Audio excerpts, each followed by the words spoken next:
Hey guys, Zypra here and welcome to my Feral Druid guide. So first up will be the rotation, then I'll be going on about the stat priority, then I'll cover the gear that you ideally need as a Feral Druid, then I'll cover the enchants that you need for your bits of gear, I will cover the talents, and then finally I will cover the glyphs. However, if you don't want to watch all of it, you can click whichever one you want to go and see and it will take you straight there. So first up, I will be covering the Feral Druid rotation to keep your bleeds up. So with that being said, I will use Rake to get some bleeds on the target, and then I'll shred for some combo points, and then I will Rip to get another bleed up. Following that, I will keep shredding for more combo points, and when I run low on energy, out of habit I will use Verify because it used to reduce armor by 5%, but that has now been removed from the game. So just make sure you keep your bleeds up, and if you keep your combo points up, then you can use a maim as a defensive or offensive stun also. Next up is stat priority. My stat priority can be seen on screen. I'll explain why I've got it this way. So first up, you're trying to take the versatility pieces, which you used to get from the strong box but you can now buy from the vendor.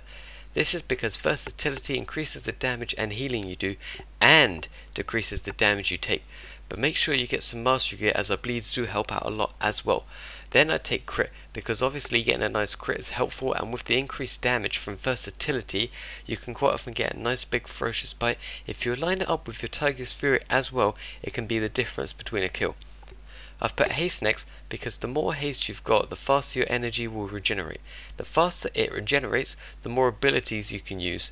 Last but not least, I put multi-strike last because it only gives you a chance to do the attack a second time. It's not as consistent as the others. I mean, crit isn't very consistent, but quite often you can get more crits than you'd expect, so well worth it. This next part is all about gearing up as a Feral Druid. So, onto the gearing. I'm not going to read out the stats on the gear, as you can check that out for yourself. Feel free to pause it if you need to take a longer look though. What I'm going to cover is just general gearing and the set bonus that you get from the gear. Now, from pieces of gear with versatility, you don't get the set bonus.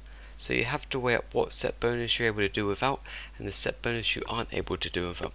So, as a Feral Druid, it is required to have the 2 set bonus, as you're able to do 2 Tiger's Furies in 30 seconds, which gives you 15% more physical damage, which includes your bleeds as well, and it gives you back 60 energy, which is a pretty big deal. But the 4 set bonus isn't required, so in the slots where I would have had gear pieces that give the set bonus, instead that has been replaced with the versatility pieces.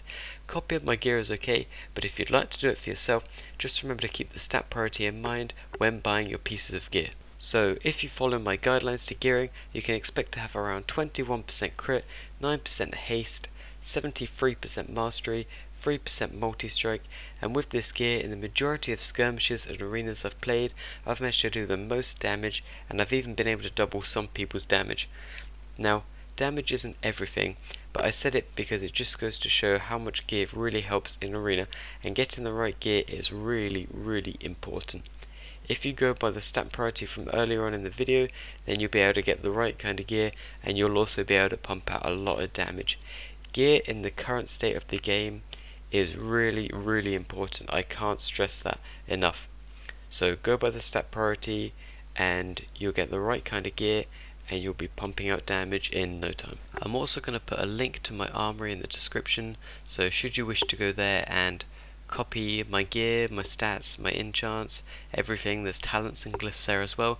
If you wish to go ahead and copy those, then that is completely fine as well. If you're really unsure on how to gear up, then the armoury is a really good place to go, because you can keep going back to the armoury as a reference for when you want to buy each piece of gear. Alternatively, you can write them down in a notepad document so that you've got them saved somewhere, and you can just pick it out and buy the piece of gear without needing to worry about choosing the piece yourself with the stat priority. Next up is enchants. So for my enchants, I mainly stack versatility with them. So for the neck piece I've enchanted it with Gift of Versatility, for the cloak piece I've enchanted it with Gift of Versatility once again, and in the ring slot I've enchanted them both with, yeah, you guessed it, Gift of Versatility. And finally I've gone for a different enchant on my weapon. I've enchanted my weapon with Mark of the Thunderlord, as it gives me a chance to proc more crit. You can also go for Mark of the Bleeding Hollow, that is perfectly acceptable. However, I already have a lot of mastery, so I don't require it. Plus, aligning bleed applications with the weapon enchant is not the easiest task. However, that also isn't required, but it's how you can benefit the most from the Mark of the Bleeding Hollow enchant. Next up we're going to cover the Feral Druid talents. Okay, now on to the talents. So a lot of talents are situational, such as the map that you're playing on, the comp that you're playing, and or the comp that you're playing against, but that'll be for a different video. I'm just going to cover the general talents for now. So on the tier 15 we take Wild Charge. When you're not shapeshifted, such as in human form or night elf form, tauren form, whatever you want to call it, you fly to an ally's position.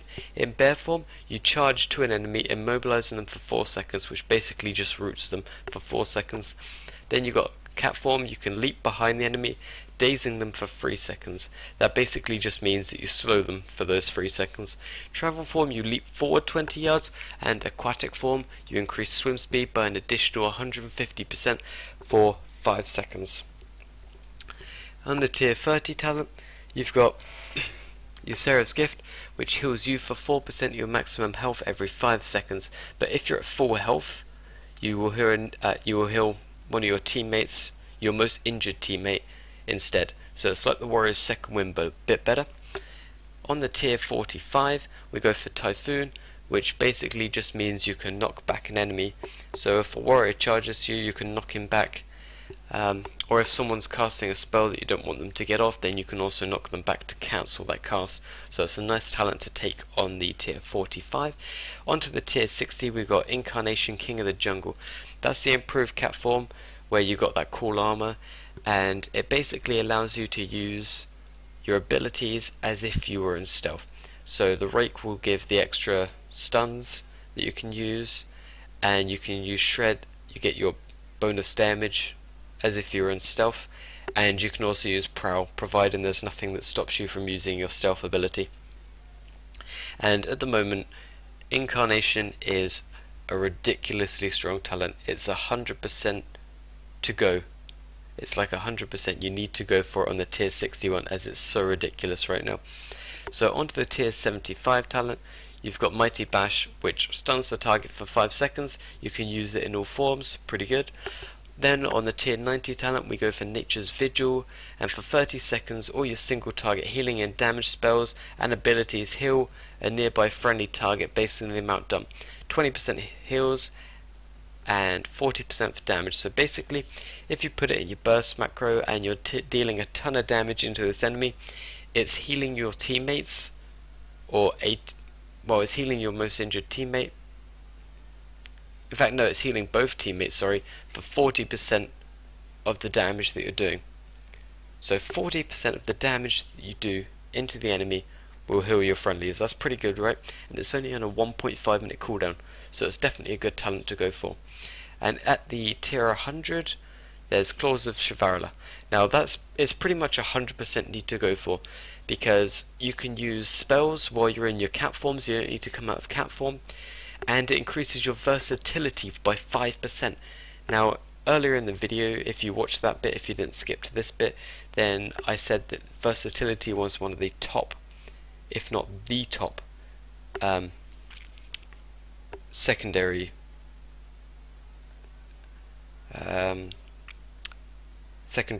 stat priority that you need to go for. So this is definitely the best talent to go for at the tier 100. Pretty much 100%. I wouldn't recommend any of the others. But that's it for the general talents. Next up, I'm going to cover the Feral Druid Glyphs. Okay, so now onto the Glyphs. Once again, the Glyphs are like the talents. You can swap them depending on the map, the comp that you're against, and or the comp that you're playing. But once again, I will just cover the basics. Now, I won't really cover the minor glyphs because they're completely optional. They don't really help you in PvP at all, really, so they're just something nice to have, but I will give you mine just in case you want them. But for the major talents, I've gone for Glyph, the Ninth Life, because it reduces all damage you take while in cat form by 10%. The Glyph of Master Shapeshifter is my next one, which reduces the mana cost of all shapeshift by 100%. So if you have to keep power shifting out of roots and that kind of thing, you won't go just from the shapeshifting, because I know that is actually a thing that's happened to me a few times before. With this, that's not a problem. And then I've taken Glyph of Savage Roar, because when you use Rake or Shred while prowling, you are granted Savage Roar as if it were used with 5 combo points. So when you open from stealth with a rake for the opener stun and all that, which you can find in my, well, you can find the opener in my Feral Druid opener guide. Should you wish to watch that, I will give the annotation on the screen now. But yeah, so the Glyphs of Savage Draw one is definitely good to go for, as you'll get the, from the 5 combo point equivalent, you will get 40% increased damage for, I think it's for about 40 seconds. 42 seconds, yeah. So they're definite ones to go for. Now, just to elaborate a bit more on this point, I go for Glyph of the Ninth Life over the cat form one, primarily because if your healer is CC'd and he's unable to heal you, it's not going to help you to receive the 20% more healing, whereas you'll still be taking the 10% less damage even if the healer is CC'd. So then it's going to be, well, it's that extra bit less damage that you take, sorry, that your healer should hopefully be able to overheal. And especially into dampening, you still take that 10% less damage. Stacked up with the versatility that you've taken with your stat priority, you're taking less and less and less damage, so your odds are quite good of surviving, providing your team's playing at the right standard. But I'm kind of going off the point a bit here. I'd take Glyph of the Ninth Life over the cat form Glyph, based on the situation, sort of the comp that you're against. But I will make a video about different talents for different situations and that kind of thing, and the Glyph of cat form will be covered in that, so keep looking out for that. But that will be it for the Glyphs. Thank you for watching my Feral Druid guide.